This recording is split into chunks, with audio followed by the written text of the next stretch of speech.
Guys, kuswera nezuro takambokuudzai ndikati munoziva panyaya iyi yejustice for Jerry panobuda zvinhu zviviri, because right now hakuna anoziva kuti munhu uyu aripi. This person could be there or this person could not be there. Maybe akafa, maybe aripo. Right now vanhu vari kungotsvaga kuti munhu ari kupi.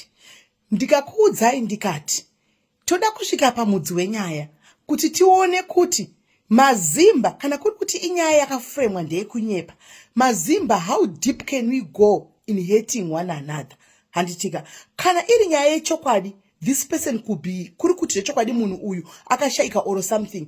This could be somebody's father, somebody's husband, and the family needs closure. And tikaita life yedu panapa. So zvimwe zvakaitika zuro wese uyo, aiwa guys, makazviona kuti pakauya distraction yakanga yakapenga. Handitika pakataugwa a lot, manditi accuser mazodai, well fine. Handitika ini takangomirira mapurisa. Handiti asi pane interesting turn of events ndichimuka makusena naye ndikona munhu andisendera chiclip guys. Handitika Skomota is saying nyaya iyi ndeyekunyepa. Nyaya iyi it's a cooked up story. Iri kunzi yakabikwa.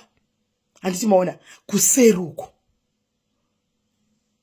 Asi justice ataida here. Hati ndo chokwa chitaita kuti chokwa ndingachibude pachena. She has confirmed it. Kuti hakuna nyaya yakadai, inyaya iri kunzi yakagarirwa pasi. Hanzi kabikwa. Hakuna chinhu chakadaro. Ndatoona kari clip because normally ina ndifollow zvavandotaura nditozvioni. Handi maona nditodi kutozviona inwe. Ndakatomirira 48 hours kuti ndidzosere munhu kublockville. So ndabva ndatoseka ndikati right, as much as zvichiweka it's not making sense to another party, but kune imwe party zvikutomeka sense. Because the idea and it was to bring out the truth.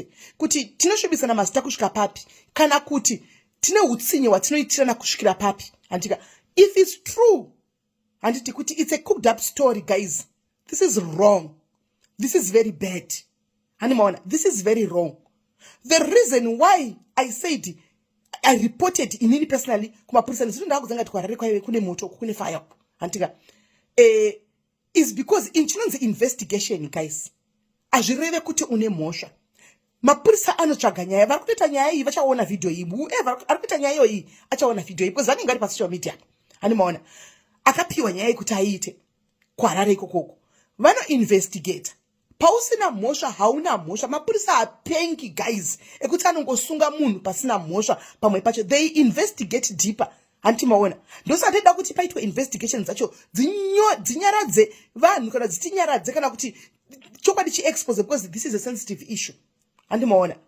So kwanzi it's a cooked up story. Ndozvadati ndiye kuzokuudzai kuti inini ndichitomuka makusenda ndoti nyaya imaitikira iri kuita soka haisi kundimekera sense. Zvakaitika nesoka hazvina kumeka sense kwandiri. But anyway, probably Skomota akagumbuka kuti why aona Melly ari kulive kwake because keti munhu wake, of which I even wrote in the comment section to say kuti ndokubate kuseri ndokupai information yandinayo, and because I did not want to be added on the live. Keti akaisa tiga ndikufonerei akafona, and because yanga isaisi nyaya yemunhu iyi inyaya yenyika yakangobuda pachena, and matakangoinzwa pachena ipapa. Handiti vamwe vakataura kuti yakatotangira kumvenge ndokwari kunzi kudhara uko ndokwari kunzi yakatangira. Vamwe vakati yakatangira kwangove zvakawanda zviri kungobuda zvinyuwani ndo anonzi people they bring information seizvozvi zvanga zvichitika. Animaona. So anozovhunduka chatikwachara isati zoziva kuti unenge uchityei. But anyway, mapurisa zvangu ndandimakwati ndakatomamirira. If you come kuseruku ndotokupa the necessary details dzauri kuda, and then mapurisa chona obva handifonera ini, and then ndobva ndato explain ndototaura nyaya yangu ini ndoga. And pati kusangana mapurisa ndokumbirawo kuti uye nevideo yaya toda kuti totobva tazviclear nhasi.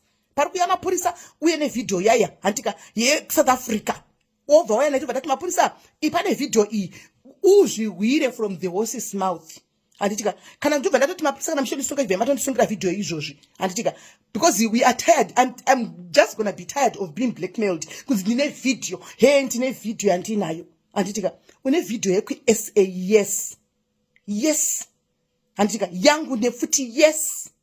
The licensed gun yes. I used to live in a country handiti ine crime yekuti unongotenda Mwari wadzoka kumba. Kune document ari kuitwa paBBC apa ikutaridza crime in SA zvokuti this is the perfect time yekuti undivigire video iyoyo kumapurisa. Ndobva ndati muri kuona clip, you know now zviri kutobuda pamanews apa zviri kuitika kuSouth Africa, zvinoitika kuSouth Africa. And yes, for protection, and because I'm somebody who used to own mabawa, and it's true ndaitoona mabawa, saka that was for my own protection.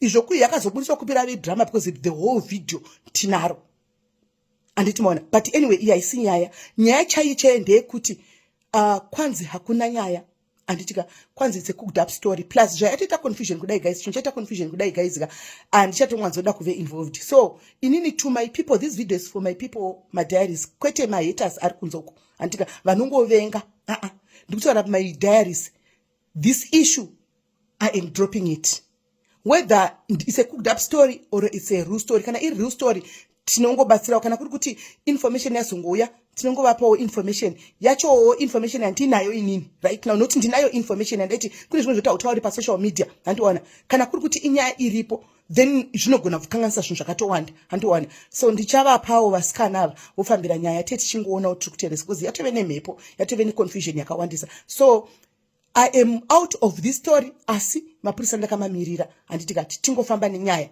handiti maona ngaatongouya mapurisa. Ndiri munhu wanasingabvumi kuthreatenwa kana kublackmailwa, handibvume ndogona kunyarara because handidei zvokuti ndirameita noise. Ndine murume guys, ndisingadi kuramba achingozoti maybe one day ongoona tunhu kwechiclip netumafriends twake or whatever. That's why sometimes zvimwe zvinhu chingogona kungota pasi chingoignore handimaona. But nyaya iyi takufeti toita hedu dzimwe. I'm happy kuti pane two nyaya, one yanga yasolveka nezuro yakasolveka, tiri kufara. The other one iyi tosirawo Kate na Patricia handitika haisi nyaya yecompetition, haisi nyaya yembiri. Sometimes Kate is voice of the voiceless, Patricia is voice of the voiceless. The same applies to me handiti maona. Saka sometimes pamunobatana it's a powerful force, it's a power to antika chinhu chipanogona kutobuda chinhu chinotokurumidzika fast ipapo. Umwe anokwanisa kuona point yamiswa pamwe kana kuona point yamiswa pamwe mukatounganidza mukadai. But as for me, I am out of this story guys. Let's continue. Vachakontinya ne-investigation Patricia naKeti tinovasapota handitika tiri kusure handitika toita zvemapurisa tovasapota tiri kumasure. But kwanzi hakuna nyaya, it was a cooked up story. Ndisikomota akadaro handisireni. Move nezuva rakanaka guys. Tiskurwaba. By the way, mamboona here mhino iyi guys, nhasi yakatonyanyisa kutokura chaiko muchaijaira handitika kuti ndimwari anosika vanhu. Move nezuva rakanaka.